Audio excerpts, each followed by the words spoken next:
Vous ne me ferez jamais dire que c'est normal d'avoir le niveau de taxation qu'on a en France avec la qualité des services publics qu'on a. Je suis désolé. J'ai pas de médecin traitant depuis 10 ans. Je suis désolé. Si on avait les meilleurs services publics du monde, je dirais ok, je sais pourquoi, mais on est taxé. Mais là, je sais pas pourquoi, en fait. Je suis désolé, je vais pas faire l'argument de la carte vitale, il tient plus, quoi. Je dis ça pour la retraite.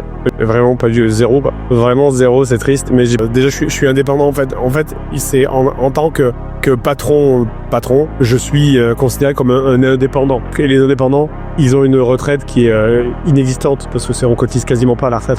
Mais bon, quelle retraite?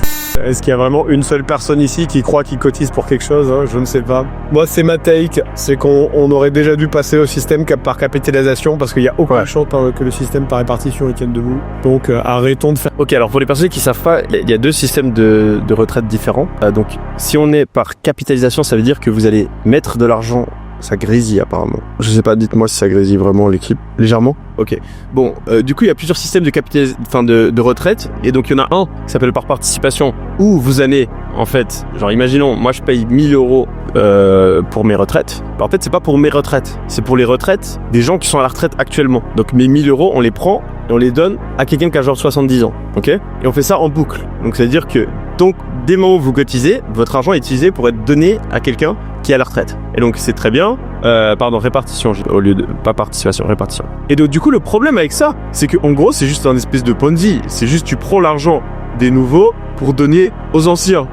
Et comme vous le savez, les Ponzi, il y a toujours un problème au bout d'un moment. Il n'y a plus assez de nouveaux et qu'il y a trop d'anciens, mais il n'y a plus d'argent. Et donc, ça s'écroule. Et donc, le problème qui est en train de se créer aujourd'hui en France, c'est que ça grésille toujours apparemment. Mais ça grésille quoi au niveau du micro? C'est très marché. Ah ouais? Mais c'est les gens, c'est de lycée. Mais pourquoi? Faut baisser le son peut-être. Non.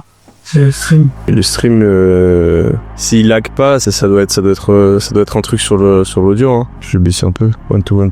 Ça grésille légèrement, mais on entend bien quand même. Bon, c'est la table de son apparemment. Il y a des experts là. Que la vidéo JD. Ah ouais? Bon les amis, on espère que ça va se rétablir. On espère que ça se rétablir. Alors, du coup, qu'est-ce que je disais? Répartition. Donc, système de Ponzi super. Le problème, c'est que vu qu'il y a de plus en plus de vieux aujourd'hui en France et qu'il y a de moins en moins de jeunes, au bout d'un moment, malheureusement, il y aura plus assez d'argent. Donc, notre génération, on a beau cotiser pour les retraites, eh bien, c'est très probable que vous en ayez pas ou qu'elles soient pas ouf. Après, personnellement, moi, mon avis, c'est que entre-temps, il y aura l'IA qui va venir, qui va faire des gains de productivité qui sont tellement élevés que de toute façon, on aura bien assez d'argent pour les retraites. Donc, je pense que ça va pas être un si gros problème grâce à l'IA et à l'augmentation de la productivité.